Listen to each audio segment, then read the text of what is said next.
आप सभी को मेरा प्रणाम। आज योग का बारे में जानेंगे। योग का मूल गुरु शिव है। योग का महत्व बहुत प्राचीन है। योग शिव से उत्पन्न हुआ ऐसा कहते हैं। शिव की कृपा से पतंजलि महर्षि ने योग शास्त्र की रचना की। पतंजलि के योग शास्त्र को राजयोग कहते हैं। पतंजलि ने अपने योग शास्त्र योग दर्शन में 4 पाद का निर्माण किया। पहला है समाधि पाद, दूसरा साधना पाद, तीसरा विभूति पाद, चौथा कैवल्य पाद। इसको संस्कृत शब्द में योग का अर्थ है योगः चित्तवृत्ति निरोधः। योग शब्द युज धातु से उत्पन्न हुआ है।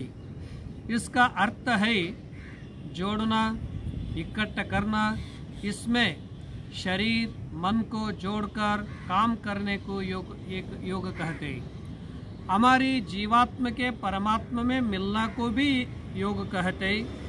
वेदांत शास्त्र राष्ट्र की अखंडता भी योग है। योगः कर्मसु कौशल्यम। श्री कृष्ण परमात्मा ने कहते हैं कुशलता पूर्वक, आनंद पूर्वक और उत्साह पूर्वक कर्म करने को भी योग कहते हैं। योगी कौन होते हैं? कृष्ण परमात्मा भगवत गीता में कहते हैं युक्त आहार विहारस्य, युक्त चेष्टस्य कर्मसु, युक्त स्वप्नावबोधस्य योगो भवति दुःखः। भोजन में मिताहार, रोज वायु सेवन, रोज नित्य कर्म करना, अच्छा विचार करना, यह भी एक योग है। अति भोजन करने वाले को योग नहीं होता है और अति कम भोजन करने वालों को भी योग नहीं होता है। ज़्यादा काम करने वाले को भी योग नहीं होता है और काम छोड़ने वालों को भी योग नहीं होता है।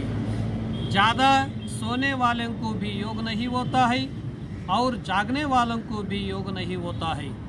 इसलिए ऋतु, अपनी उम्र और काम के अनुसार योग, भोजन और वायु सेवना करना चाहिए।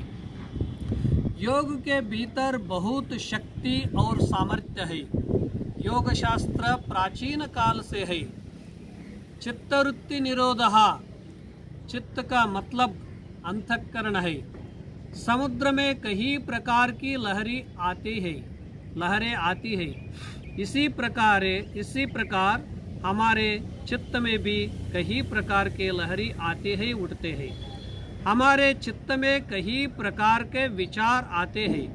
इसमें प्रमुख 5 है: क्षिप्तवृत्ति, मूढ़वृत्ति, विक्षिप्तवृत्ति, एकाग्रवृत्ति, निरुद्धवृत्ति कहते हैं। क्षिप्तवृत्ति का मतलब है क्षिप्त और विक्षिप्त वृत्ति दोनों रजोगुण प्रधान है।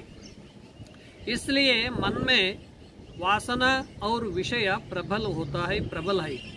मन में हमेशा चंचलता होती है। मूढ़वृत्ति तमोगुण प्रधान है। मन में अज्ञान, अंधकार के कारण कोई भी ज्ञान नहीं होता है। एकाग्र वृत्ति, इसमें सात्विक गुण प्रधान है। साधना, पूजा और अध्ययन में मन एकाग्र होता है। निरुद्ध वृत्ति, इसका अर्थ है शांत वृत्ति। इसमें रजो और तमोगुण शांत हो जाता है। एकाग्र अवस्था में संप्रज्ञात समाधि की प्राप्ति होती है। निरुद्ध अवस्था में असंप्रज्ञात समाधि की प्राप्ति होती है। असंप्रज्ञात समाधि में आत्म साक्षात्कार होता है। इसमें पूर्व जन्म के बीज समाप्त होते हैं। इस समाधि को निर्बीज समाधि कहते हैं। इस तरह संप्रज्ञात और असंप्रज्ञात समाधि पाने के लिए योग विघ्न 9 प्रकार के हैं। इसको योगांतराय कहते हैं। 9 विघ्न कैसा है? 9 विघ्न इस प्रकार के हैं: व्याधि, स्थान, संशय, प्रमाद, आलस्य, अविरति, भ्रांति दर्शन, अलब्ध भूमिकत्व, चित्त विक्षेपास्ते अनवस्थत्व, चित्त विक्षेपास्ते अंतरायः। व्याधि का अर्थ है शरीर में बीमारी आते हैं, इसका व्याधि कहते हैं। स्थान का अर्थ है मानसिक बीमारी आते हैं। संशय का अर्थ है किसी भी विषय में मन की स्थिरता नहीं रहती है। प्रमाद का अर्थ है मन में पूर्व के विषयों में प्रमाद होता है। आलस्य का अर्थ है कोई भी काम नहीं करता है। अविरति का अर्थ है विषय अभिलाषी, भ्रांति दर्शन का विषय अभिलाषी होते हैं। भ्रांति दर्शन का अर्थ है हर वस्तु में मोह होना और भ्रमित होना। कैसे? रस्सी में सांप देखना भ्रांति दर्शन है। अलब्ध भूमिकत्व का अर्थ है जैसे भूमि है अलग अलग प्रकार की घास उत्पन्न भूमि में होती है, उसी प्रकार हमारे हृदय भूमि में विषय वासना होती है, इसलिए योग का अनुभव नहीं होता है।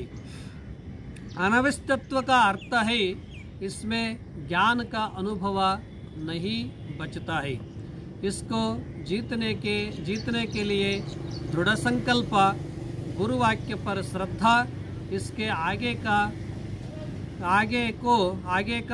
हम अगले दिन देखेंगे।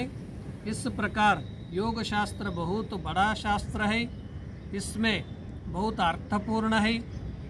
कैसा एक छोटा बीज में बड़ा वृक्ष भीतर है, ऐसा छोटा छोटा मंत्र में योग शास्त्र का अर्थ निगूढ़ रहस्यमय से है। एक छोटा दवाई में कितना काम करता है, वैसे इस पतंजलि महर्षि का योग सूत्र का छोटा छोटा मंत्र में बहुत तात्विक और अर्थगर्भित है, इसलिए थोड़ा थोड़ा देखेंगे। सभी को प्रणाम, धन्यवाद।